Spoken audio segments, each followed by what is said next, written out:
Decide to open yourself to the potential of the human race, to the infinity of your inner self, and you will become the universe at long last, your real divine self. That really puts it all in the picture. I'm more and more drawn to some of the very simple but extremely important teachings of the Christ and of all the great prophets and visionaries. I'm increasingly convinced that what they foresaw is the beginning to become a reality on the planet, and that humanity is transcending or metamorphosing itself into what those great dreamers and visionaries and prophets envisioned. We're changing. We're going to undergo a change. The world's major religions in the end all want the same thing. Do they? Even though they were born in different places, different circumstances, what the world needs today is a convergence of the different religions in the search and definition of the cosmic and divine laws which ought to regulate the behavior on this planet. Worldwide, spiritual ecumenism, expressed in new forms of religious cooperation institutions, would probably be closest to the heart of the resurrected Christ. Thank you. Very interesting. Peace will be impossible, Robert Miller speaking, without the taming of fundamentalism.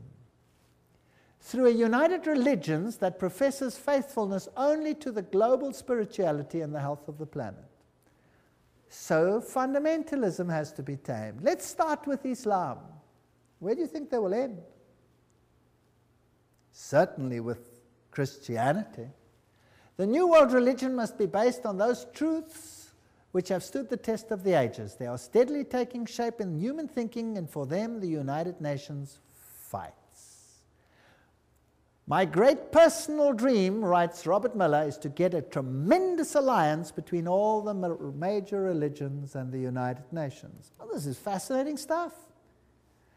There will not be any dissociation between the universal church and the sacred lodge of all true Masons and the inner circle of the esoteric society. That said Alice A. Bailey. Robert Miller says that's their philosophy. So there you have it. Freemasonry, Luciferianism. This is the kingdom on earth. June 1995, an Interfaith Summit conference was held in San Francisco for the purpose of uniting the world's religions into a global organization, the United Religions Organizations, called UR. It will be an international, interreligious organization modeled after and affiliated with the United Nations, according to its literature, so it's Howard Dispatch Ministry. The URO launched its written charter in June 1997. The institution should be fully in place by June 2000, globally operational by June 2005. How far is that off? Oh, that's just around the corner. I get excited. Cooperating closely with the UN and its organizations to complement the UN's political, diplomatic, etc. The Interfaith Conference, Anglican Bishop William E. Swing issued the challenge for a new global civilization. He said, "We stand on the threshold of a new world order that may be defined either by an increasing polarization that fuels a spiral of escalating conflict and violence, or by growing global cooperation that calls the human race to work across national, ethnic, and religious boundaries to serve a larger global good." See where we're heading? Robert Miller, and this is very exciting, Dispatch magazine. "Do not worry if not all religions will join the United Religions Organization. Many nations did not join the UN at the beginning, but later regretted it and made every effort to join. It was the same with the European community. It will be the case with the world's religions, because whoever stays out or aloof will sooner or later regret it." Wow. Now, that's fascinating. Where are we going?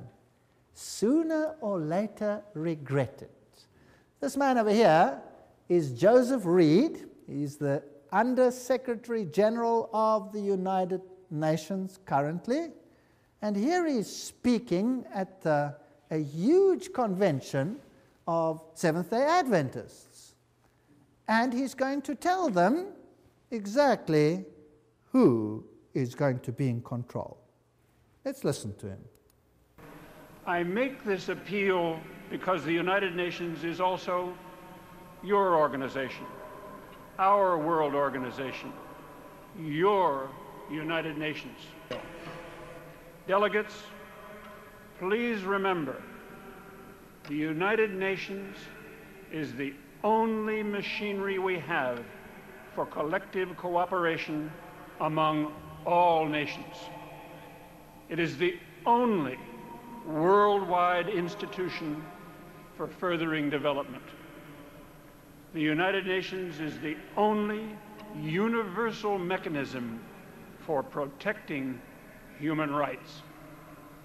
The United Nations is the only shared framework for strengthening international law. Delegates, the United Nations is not one of the luxuries of international life.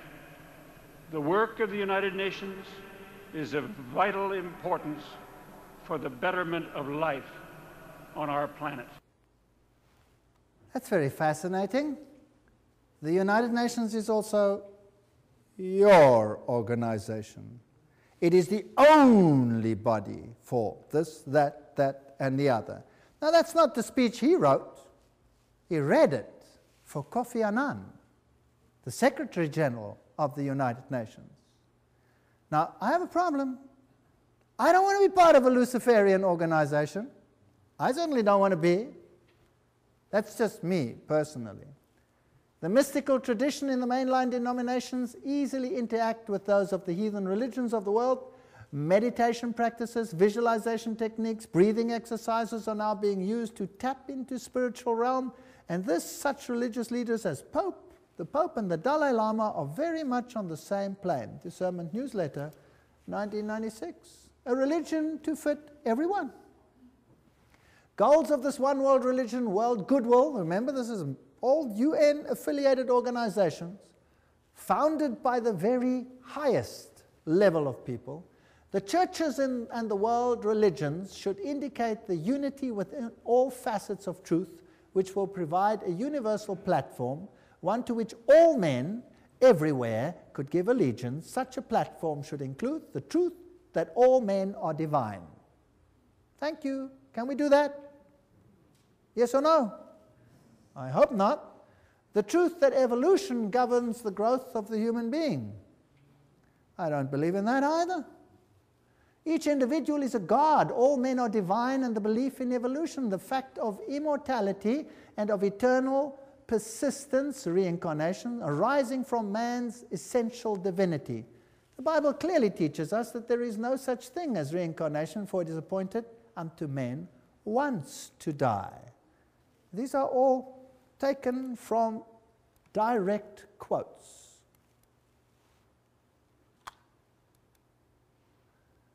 Preparation by men and women of goodwill is needed to introduce new values, new standards, and new attitudes, prepare for a coming world teacher, requirements of a new world order, and a reorganization of social structure. I want nothing to do with that.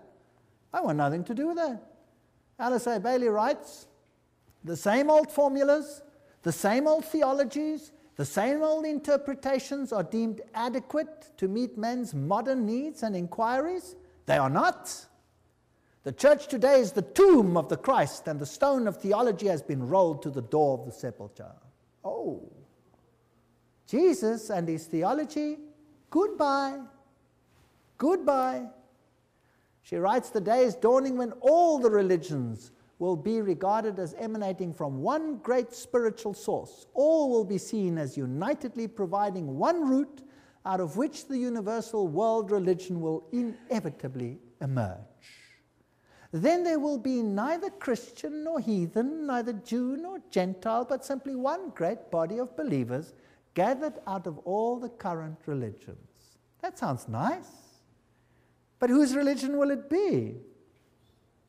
They will accept the same truths not as theological concepts, but as essential to spiritual living.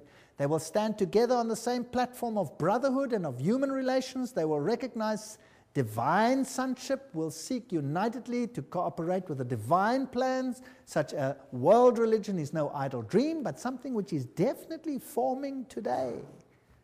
World Goodwill Letter, 1993, quoting it. These are United Nations organizations.